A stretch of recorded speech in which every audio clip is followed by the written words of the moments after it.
So let's talk about the affidavit. And this could be really helpful for returning homeschoolers who have an affidavit and don't really know the purpose of it. Or I am going to go into some medical and dental information in a few minutes, so you might want to hang around for that, even if you know about the affidavit. But I wanted to share with everyone who's brand new what an affidavit is. So you've decided to homeschool, right? That's super awesome. I'm very proud of you. You're not going to regret it. What is the first thing that you should do? The first thing you should do is read the law. Everyone should read the law. It's really not hard. We do have it out there on homeschoolpennsylvania.org. You can go check it out. It says homeschool law, and you can read it. You can also go out to the Department of Education. Well, I don't know if it's the Department of Education, but definitely out there where all of our state documents are, and you can read it out there too. But if you go to homeschoolpennsylvania.org, homeschool law is there, easy to read. That is the first thing you should do.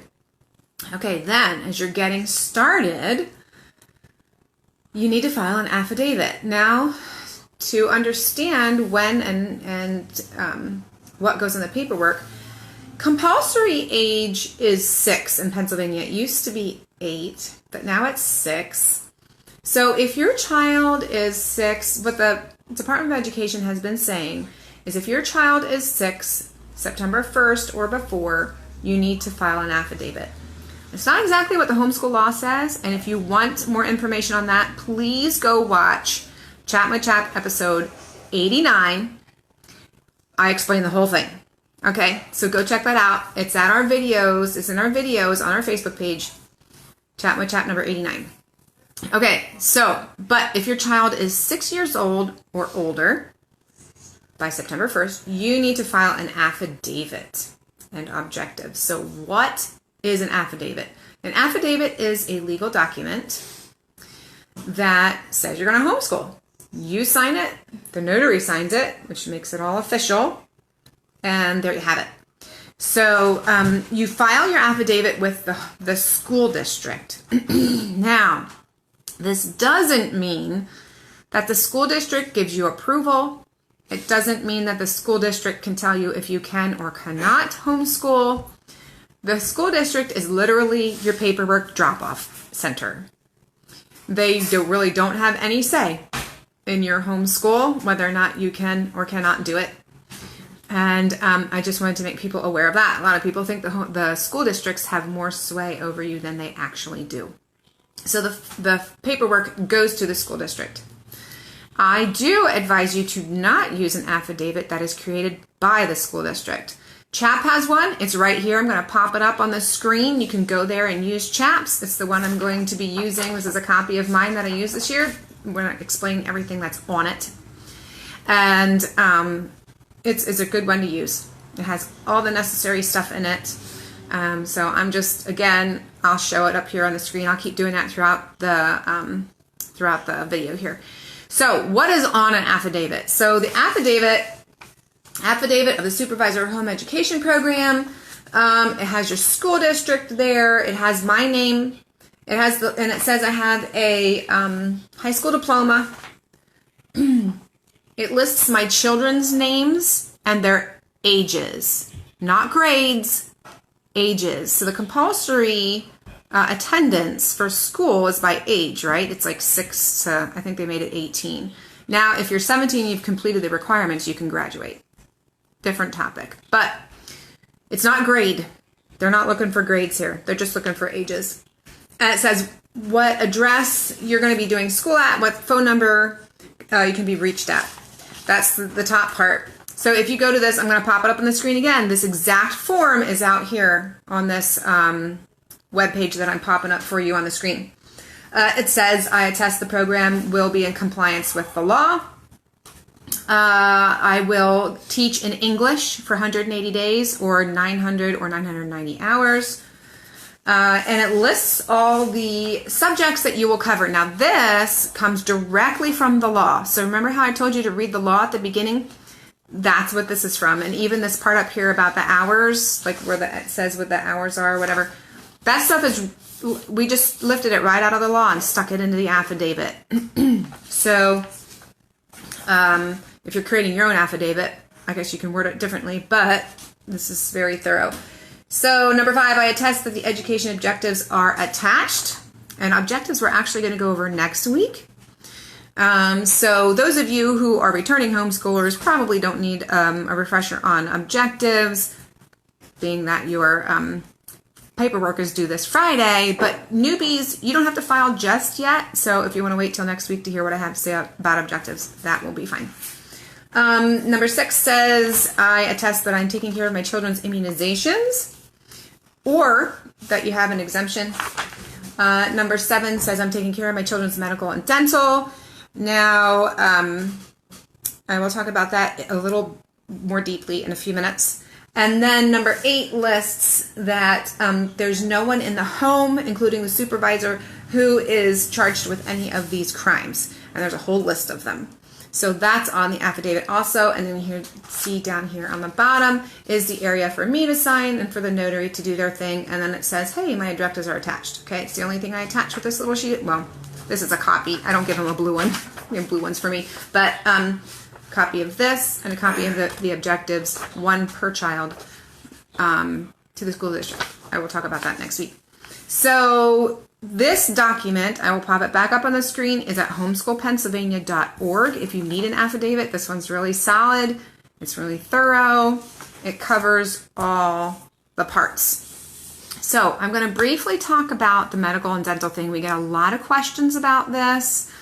And I want to share with you, we've had discussions with HSLDA. I know you guys ask HSLDA, you ask us, you ask other people you know. The whole answer is not super black and white.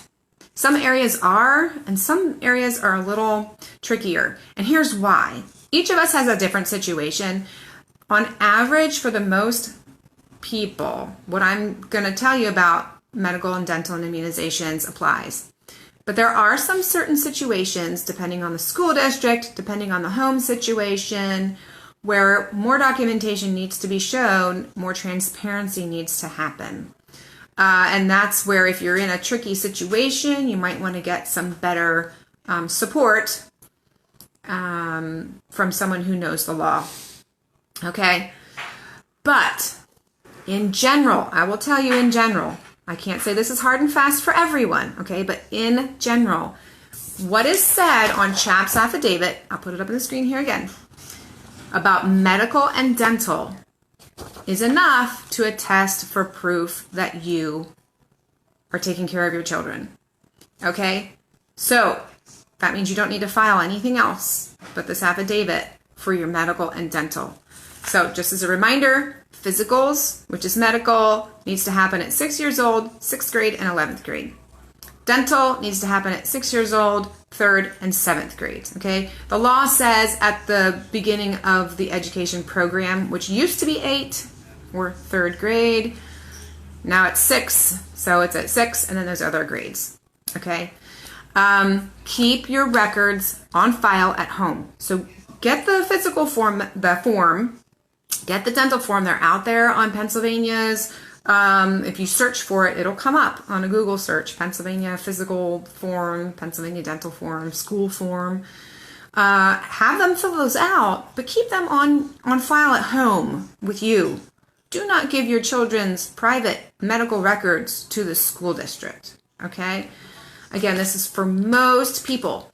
Now, regarding immunizations, there are actually things in the law regarding immunizations specifically. You can look at Title 28, Section 23.81, talks about immunizations. So in this situation, if the school district really asks you about it, technically you should show. But I've had a situation where I said, well, I attest to it. I have the exemption at home. My affidavit attests to it, and it didn't go further than that. If it does go further than that for you, there is some footing in the law for sharing that information. However, I will say, just an exemption form for any of these things, medical, dental, immunization, or a letter or a note signed by your doctor. Do not give actual medical documentation to your school district. You can have them write a generic letter as of October 21st, 2021 such and such child has received, the medical care they need for, however you want to word it, or, has received all the immunizations they need at this time or whatever, signed by the doctor. That's what you can show to the school district if they really push about seeing documentation. You don't need to actually share your children's private information, okay? So again, that, the affidavit attesting to medical, for most folks will be fine, but there are some special situations where more transparency is needed or more information is required, okay? So CHAP or anybody else cannot say definitively what the ruling is on this situation. I know it comes up all the time. It comes up in all your discussions. I see it all the time.